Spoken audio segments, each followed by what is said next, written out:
발락은 발람이 온다 함을 듣고 모압 변경 끝 아르논가에 있는 성읍까지 가서 그를 영접하고 발락은 발람에게 이르되 내가 특별히 사람을 보내어 그대를 부르지 아니하였느냐?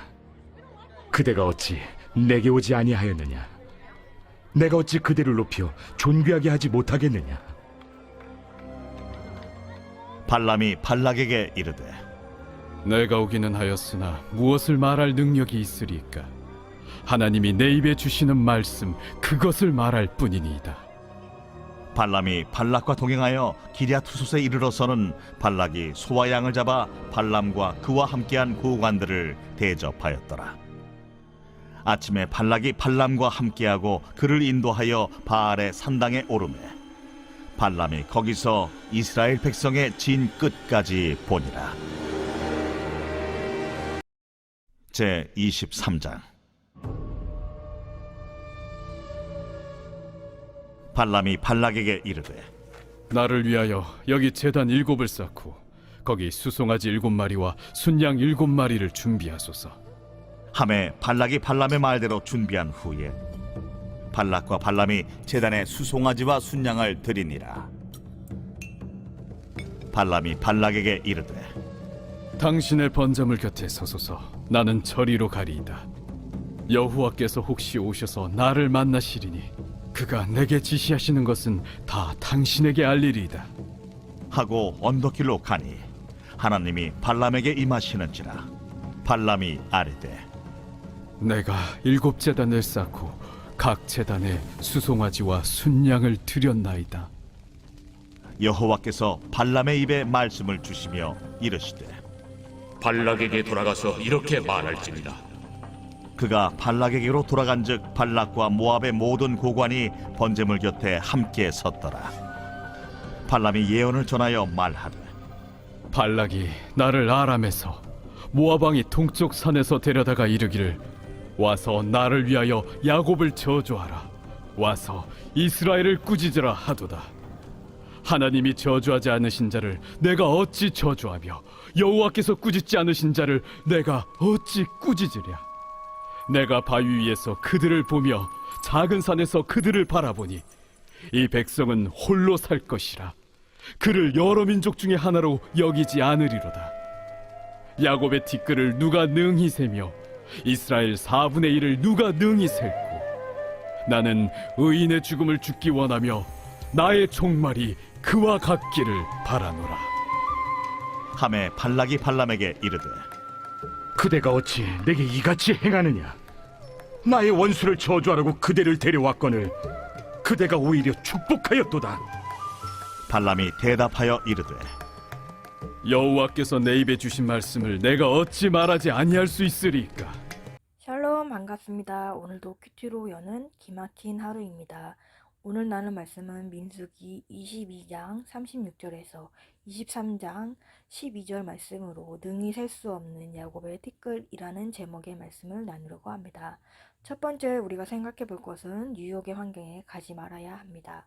36절과 40절에 발락은 발람이 온다 함을 듣고 모압의 변경의 끝 아르논가에 있는 성읍까지 가서 그를 영접하고 발락이 소와 양을 잡아 발람과 그와 함께한 고관들을 대접하였더라 라고 합니다. 명예욕과 물질욕 등에 사로잡혀 세상의 노예로 전락한 발락과 발람의 만남이 이루어지는 것입니다. 발락은 자신이 아르논 경계의 도시까지 나와서 발람을 환영하고 있습니다. 이것은 상당한 명예인 것입니다. 발락은 발람이 온다는 소식을 듣고 국경까지 나와 그를 맞이합니다. 발람을 기빈 대우하고 있습니다. 발람은 하나님이 주신 말씀만 전할 수 있음을 알면서도 자신에게 명예와 존귀까지 약속해주는 발락을 따릅니다. 복술가의 저주로 이스라엘을 무찌를 것이라고 여긴 발락도 욕심 때문에 하나님을 대적하는 길로 나간 발람도 모두 어리석은 것입니다. 잠언 14장 12절에 어떤 길은 사람이 보기에 바르나 필경은 사망의 길인 것이라고 합니다. 어떤 길은 사람이 보기에 바르나 결국엔 사망의 길이 되는 것입니다. 악인과 악인의 결합이 잠시는 승리처럼 보이지만 그 끝은 멸망이 까닭인 것입니다. 아무리 좋은 것이라도 욕심 때문에 하나님을 대적하지 않는 자는 않는지 반드시 확인해야 합니다. 우리도 발람처럼 극진한 대접과 영접을 받는다면 흔들리지 않을 사람이 없습니다. 우리를 이렇게 대접해 주는데 넘어가지 않을 사람이 있을까요? 그래서 세상이 우리를 구원에서 멀어지게 하려고 가진 말과 대접으로 유혹할 때가 있습니다. 하나님은 우리가 유혹에 맞서기보다는 애당초 유혹의 환경에 가지 않기를 바라는 것입니다. 아예 유혹이 있는 자리에 가지 않는 게 우리가 유혹에 넘어가지 않는 것입니다. 환경에는 장사가 없다고 발람과 같은 상황에 넘어가지 않기 위해서는 발람은 모압에 온 것 자체가 유혹의 빌미를 제공한 것이었습니다. 그러기에 우리는 분별하면서 가야 할 것과 가지 말아야 할 것을 알아야 합니다. 하나님이 원하시지 않는다는 것이 분명함에도 불구하고 돈과 명예를 위해서 자신의 생각을 관철시키려고 하는 것은 자신을 멸망의 구렁텅이로 몰고 가는 것입니다. 하나님께서는 그런 인간의 마음을 충분히 알고 계시기 때문에 그의 요구를 허락하시지만 결국에는 그 허락을 통해서 하나님의 뜻을 성취하시고 있습니다. 우리의 힘으로는 결코 우리 안에 있는 불의한 길로 가려는 욕망을 우리는 막을 수 없습니다. 하나님이 발람의 탐욕을 제어하신 것처럼 성령의 도우심을 구하면서 우리는 매일의 삶에서 거룩을 이루어가기 위해서 힘써야 하는 것입니다. 적용 질문으로는 우리가 가지 말아야 할 유혹의 환경은 어디입니까? 가지 않기 위해서 해야 할 적용은 무엇입니까? 두 번째로는 경건의 모양은 있으나 경건의 능력은 부인한 것입니다. 41절에 아침에 발락이 발람과 함께 하고 그를 인도하여 바알의 산당에 오르매 발람이 거기서 이스라엘 백성의 징크까지 보니라 라고 합니다. 발락은 발람이 오자 바알 산당으로 데리고 가 이스라엘을 저주하려는 계획을 감행하려고 합니다. 이때 발람은 7제단과 7수양소와 수송아지와 순양을 준비할 것을 요구합니다. 발람은 이방의 풍속을 따라 여러 민족 신중의 하나로 생각한 하나님께 제사를 드렸습니다. 이는 이스라엘 제사의 양식과는 거리가 먼 기복적인 제사 형태였습니다. 발람과 발락은 하나님의 지시에 따라 마련하지 않은 제단과 제물을 가지고 하나님을 매수할 수 있다는 생각을 하였습니다. 그들은 마치 하나님께서 소고기를 잡수시며 염소의 피를 마실 것이라고 생각했던 것입니다. 거기에는 아무런 믿음이나 순종 없이 다만 제물만 바치는 것으로 하나님의 은혜를 입을 수 있다는 생각을 하므로 참으로 어리석고 무의미한 모습인 것입니다. 호세아서 8장 11절의 말씀에 에브라임은 죄를 위하여 제단을 많이 만들었더니 그 제단이 그에게 범죄하게 하는 것이 되었더라라고 합니다. 에브라임이 죄를 위하여 제단을 많이 만들었다는 것처럼 그들은 하나님께 열심이었으나 지식을 쫓는 것이 아니었으며 그들의 망상 속에서는 허탄한 데 빠졌던 것입니다. 그런데 그들은 하나님께서 당신의 지성소와 기름 부은 제단을 두신 이스라엘을 버리고 자기에게 오시기를 염치 없이 기대하였습니다. 발람은 왕에게 명령을 내릴 수 있고 귀족들을 복종시킬 수 있는 것을 자랑하며 교만에 빠져 있었습니다. 이런 것은 스스로 하나님과 경배받는 자의 자리에 올려있는 악한 마음이었습니다. 어떤 건의에서 발람은 이런 명령을 할 수 있었을까요? 돌이나 떼장을 가지고 7개의 단을 쌓으라고 발람은 명령합니다. 이처럼 발람은 이스라엘에 대한 자신의 악을 경건의 모양으로 숨겼습니다. 그러나 그의 재물은 악한 뜻으로 드리는 가증한 것이었습니다. 그가 목적한 바는 의로운 재물로 하나님을 영화롭게 하는 것이 아니었으며 불의한 싹으로 자신의 부를 채우려고 하는 것이었습니다. 큐티인에서는 거짓 선지자 발람은 세상의 왕과 한마음이 되어 모든 것을 완벽히 하였습니다. 그러나 이스라엘을 저주하려는 제사에 하나님은 속지 않으시고 오히려 그것으로 발람과 발락이 원치 않는 답을 주셨습니다. 그럼에도 불구하고 하나님은 그의 입을 통해서 역사를 하십니다. 발락은 발람을 설득하기 위해 2번의 사절단을 보낸 비용과 제단, 제물에 마련한 비용, 발람을 위해 베푼 잔치 비용 등 어마어마한 대가를 치르지만 결국 아무것도 얻지 못하였습니다. 우리가 참된 언약 관계에서 하나님께 드리는 예배가 아닌 모주의 예배를 드릴 때는 무의미한 대가를 치르게 되는 것입니다. 경건의 모양만 있는 가증한 제사를 드리지 말고 하나님이 원하는 순종의 제사를 드려야 됩니다. 우리가 드리는 예배가 경건의 모양만 있고 형식만 있지는 않는지요. 주님이 원하시는 예배를 드리고 주님이 원하시는 순종의 예배를 드려야 합니다. 적은 질문으로는 우리가 드리는 예배가 주님이 원하시는 예배를 드리고 있습니까? 경건한 자를 대적하는 종교 생활을 하고 있지는 않습니까? 세 번째로는 하나님 저주하지 않는 자를 꾸짖을 수도 없습니다. 8절과 9절 하나님이 저주하지 않으신 자를 내가 어찌 저주하며 여호와께서 꾸짖지 않은 자를 내가 어찌 꾸짖으랴.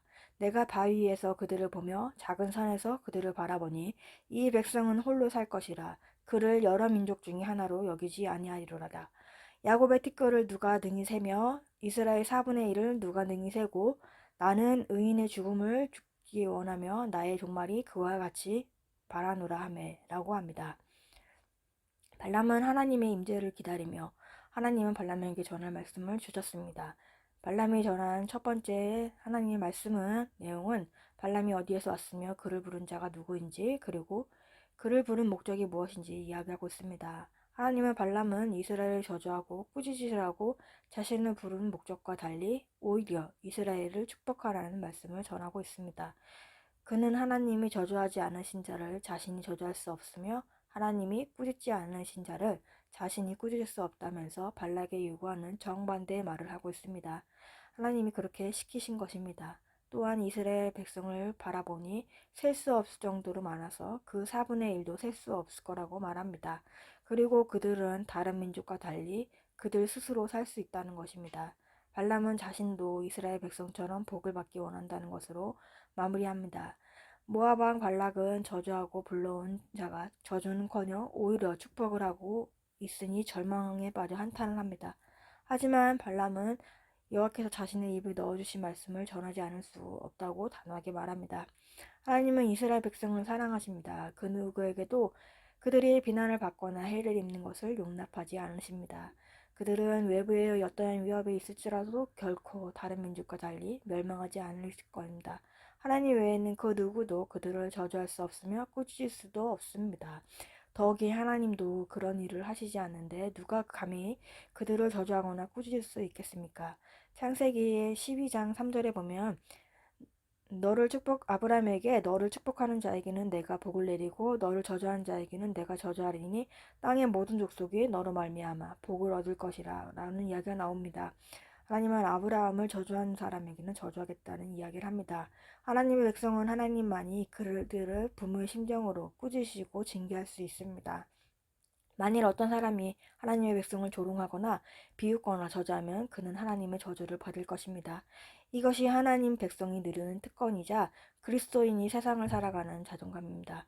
세상이 아무리 우리를 조롱하고 비웃어도 우리가 그리스도인이라면 그들을 향해 미소를 띄울 수 있어야 합니다. 세상의 시선에 일희일비하지 않아야 합니다. 나만 알고 있는 하나님의 언약을 붙들고 오히려 그들을 불쌍히 여길 수 있어야 합니다. 이스라엘 사람들은 다른 나라의 백성들과는 구별된 백성들이라는 것입니다. 하나님의 백성들은 왕같은 제사장이요 눈동자와 같이 아끼시는 소중한 백성입니다. 모든 백성을 위해 뛰어난 하나님의 보물인 것입니다. 오늘은 하나님을 믿는 우리에게도 해당되는 얘기입니다. 그 누구도 하나님께서 눈동자같이 아끼시지 않는 하나님의 자녀가 없습니다. 하나님 저주하지 않는 자를 꾸짖을 수 없습니다. 하나님은 주의 백성을 친히 돌보시는 분이시기 때문입니다. 시편 118편의 6편에 여호와는 내 편이시라 내가 두려워하지 아니하리라 사람이 내게 어찌할까라고 합니다. 그분이 내 편이시기에 사람이 나를 어떻게 할 수는 없는 것입니다. 악인의 계획은 성공하지 못할 뿐더러 오히려 우리를 축복하는 계기가 되는 것입니다. 큐티인의 설명에는 여호와께서 발람의 입에 말씀을 주십니다. 이스라엘 백성이 홀로 살 것이라는 말입니다. 그들이 다른 사람의 돈이나 힘을 바라지 않을 것이라는 뜻입니다. 하나님의 백성은 돈이나 힘이 있기 때문이 아니라 하나님이 택하셨기에 생육하고 번성하는 것입니다. 또 내가 티끌같이 약한 존재인 것을 인정하고 고백할 때 하나님은 우리를 티끌처럼 많게 하신다는 것입니다. 어떤 원수의 저주에도 내가 십자가를 지면 날마다 의인의 죽음을 죽을 때 하나님이 원수의 저주를 축복으로 바꿔주십니다. 티끌같이 약한 존재인 것을 인정하고 십자가를 지는 적용으로 죽어진다면 원수의 손에서도 저주에서 축복을 바꿔주시는 것입니다. 발람이 진정으로 의인으로 살고 싶으면 발락과의 그 자리에서 작별하고 이스라엘을 찾아왔어야 했던 것입니다. 우리가 얼마나 많은 사람들이 하나님의 복을 원하면서 저주의 자리에 있는지 모릅니다. 그것은 머리와 가슴이 따로 놀고 있는 것입니다. 아무 대가도 지불하지 않고 복만 받으려고 하는 것입니다. 발람은 의인으로 죽지 못했습니다. 악인으로 죽었습니다. 그 이유는 입으로만 하나님을 섬겼기 때문입니다. 저는 이제 오빠에 대한 열등감으로 축복이 아닌 저주를 하는 원수였습니다. 오빠가 이제 조금씩 변하고 있습니다. 집안일도 도우면서 설거지를 하는 모습을 보이고 있습니다. 그 모습이 저는 인정이 안 되고 정제감과 생색이 올라오고 있었습니다. 오빠를 인정하지 않는 것은 저의 열등감으로 비롯됩니다. 열등감이 얼마나 심하면은 하나님도 오빠를 더 좋아하는 것이 아닌가라는 생각까지 가게 됩니다. 제가 저주의 자리에서 이별하면서 하나님도 나를 사랑하신다고 나를 통해서도 일하신다는 것을 믿고 열등감에서 자유로워지는 삶이 되기를 바랍니다. 조금 질문으로는 하나님의 저주하지 않는 자를 저주하거나 꾸짖고 있지는 않습니까? 원수의 저주 앞에서 내가 티끌같이 약한 존재임을 인정합니까? 10월 19일 보수산자입니다. 가장 좋은 것을 집에 둔 나그네는 아무리 좋은 것으로 유혹해도 안주하지 않고 해가 뉴욕 지고 집으로 돌아갈 때가 가까울수록 더 기뻐합니다. 기도하겠습니다. 오늘도 말씀을 허락해 주심에 감사합니다. 열등감의 자리에서 벗어나게 하여 주시옵시고 옥바를 정죄했던 모습을 회개합니다. 우리들도 유혹의 환경에 가지 않기를 바라며 유혹의 환경에 가지 않기 위해서 우리가 말씀으로 적응해야 될 것을 적응하게 하여 주옵소서. 경건의 모양만 있는 가증한 예배가 아니라 하나님이 원하시는 순종의 예배를 드리는 우리가 되게 하여 주옵소서. 하나님이 저주하지 않은 자를 저주하거나 꾸짖을 수 없다는 것을 깨닫게 하여 주옵시고 티끌같이 연약함을 인정하고 고백하며 십자가를 지는 적용으로 죽어져서 저주에서 축복으로 바뀌는 삶이 되기를 원합니다.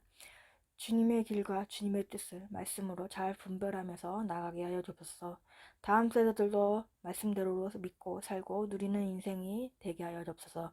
오늘도 말씀으로 살아가는 하루가 되게 하여 주시고 주님의 은혜를 부어 주옵소서. 예수 그리스도의 이름으로 기도합니다. 아멘.